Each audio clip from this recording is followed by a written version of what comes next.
Bismillahirrahmanirrahim. Assalamualaikum warahmatullahi wabarakatuh.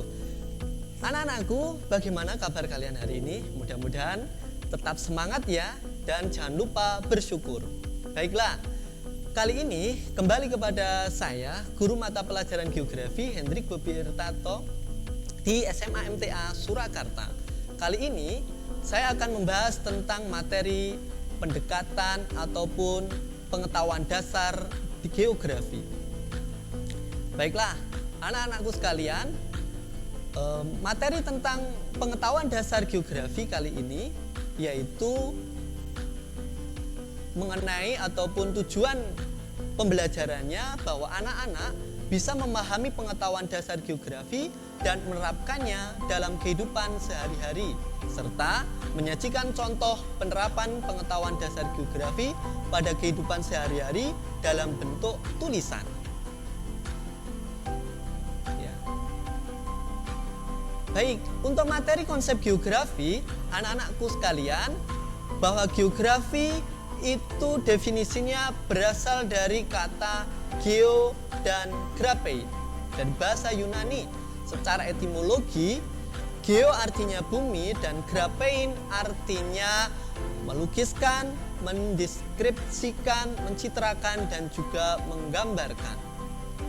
Sehingga geografi adalah gambaran atau pencitraan tentang bumi.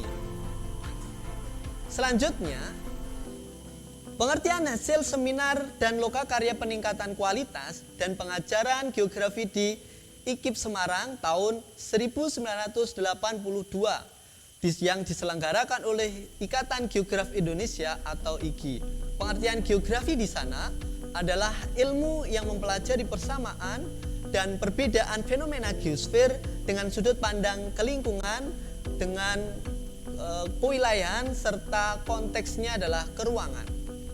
Selanjutnya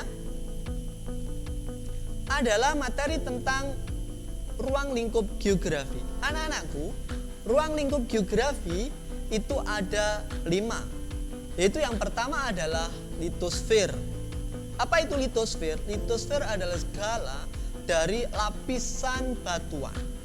Yang kedua adalah atmosfer, yaitu skala berkaitan dengan lapisan udara. Yang ketiga, hidrosfer, lapisan air. Yang keempat, biosfer, lingkungan makhluk hidup. Dan yang kelima adalah antroposfer. Dan kelima, ruang lingkup ini menyatu satu dengan yang lain dan saling mempengaruhi kehidupan makhluk hidup dan termasuk di dalamnya manusia. Selanjutnya adalah pendekatan geografi. Geografi mempunyai 3 ciri khas pendekatan, yaitu ada apa saja? Ada spasial atau keruangan. Nah, apa itu pendekatan spasial atau keruangan? Pendekatan spasial atau keruangan adalah pendekatan yang menitik beratkan pada spasial, space, ruang yang ada di permukaan bumi. Misalnya, masyarakat yang ada di Merapi, maka masyarakat tersebut harus tahu kondisi yang ada pada kegiatan Merapi ketika mau meletus, mau beraktivitas. Maka masyarakat tersebut harus tahu bagaimana gelagat ataupun karakteristik Merapi. Kemudian yang kedua adalah pendekatan ekologikal atau pendekatan ke lingkungan.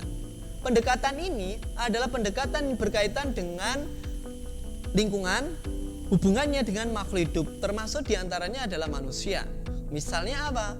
Misalnya, kalau anak-anak sekalian itu bisa menjaga kebersihan, bisa menjaga sampah pada tempatnya dan membuangnya tidak ke sungai, maka lingkungannya akan bersih dan rapi. Tetapi kalau membuang sampah di sungai, maka apa yang terjadi?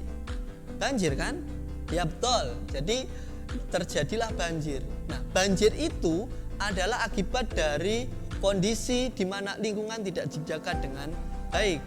Maka pendekatannya adalah dengan cara pendekatan ekologikal atau pendekatan ke lingkungan. Kemudian yang ketiga adalah pendekatan regional kompleks. Apa itu? Pendekatan yang kewilayahan, pendekatan yang skupnya lebih luas lagi, tidak hanya ruang saja, tidak hanya lingkungan saja, tetapi di sini sudah mencakup dari kedua aspek itu menjadi regional. Contohnya apa? Skupnya lebih besar. Misalnya, adanya pandemi ini, pandemi COVID-19, maka pendekatannya adalah kewilayahan, skupnya lebih luas. Maka diadakanlah pemerintah melakukan tracking dan lain sebagainya, itu lebih luas lagi supaya virusnya tidak menyebar luas. Oke, selanjutnya adalah prinsip geografi. Apa itu prinsip geografi? Jadi anak-anakku sekalian, prinsip geografi itu ada 4 ya. Yang pertama adalah deskripsi. Apa itu deskripsi? Deskripsi adalah menjelaskan secara spesifik mengenai gejala-gejala di permukaan bumi, fenomena-fenomena yang ada di permukaan bumi dengan gambar, diagram, dan juga grafik. Ya. Yang kedua adalah prinsip distribusi. Apa itu prinsip distribusi? Prinsip distribusi adalah prinsip menjelaskan fenomena geosfer tersebar secara tidak merata di ruang muka bumi. Yang ketiga adalah interrelasi, memandang fenomena geosfer di permukaan bumi saling berhubungan satu dengan yang lain. Dan yang keempat adalah prinsip korologi, mengkaji gejala geosfer dengan memperhatikan persebaran, interrelasi, dan interaksinya. Prinsip korologi yang kompleks tadi. Kemudian selanjutnya adalah objek studi geografi. Ya, objek studi geografi ada 2. Apa itu?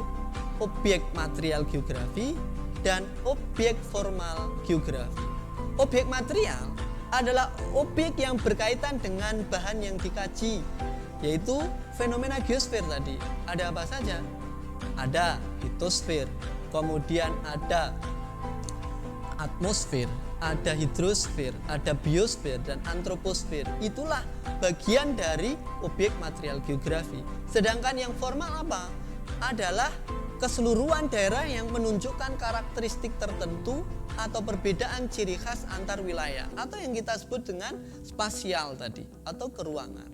Itulah anak-anakku sekalian dari objek studi geografi. Oke, itu pelajaran kita hari ini. Mudah-mudahan dari kelima materi yang kita pelajari tadi, mulai dari konsep geografi, ruang lingkup geografi, pendekatan geografi, dan prinsip geografi, serta objek studi geografi, kita bisa mengetahui lebih jauh tentang pengetahuan dasar geografi. Saya kira hari ini cukup, mudah-mudahan bermanfaat bagi anak-anak sekalian. Tetap semangat dan wassalamualaikum warahmatullahi wabarakatuh.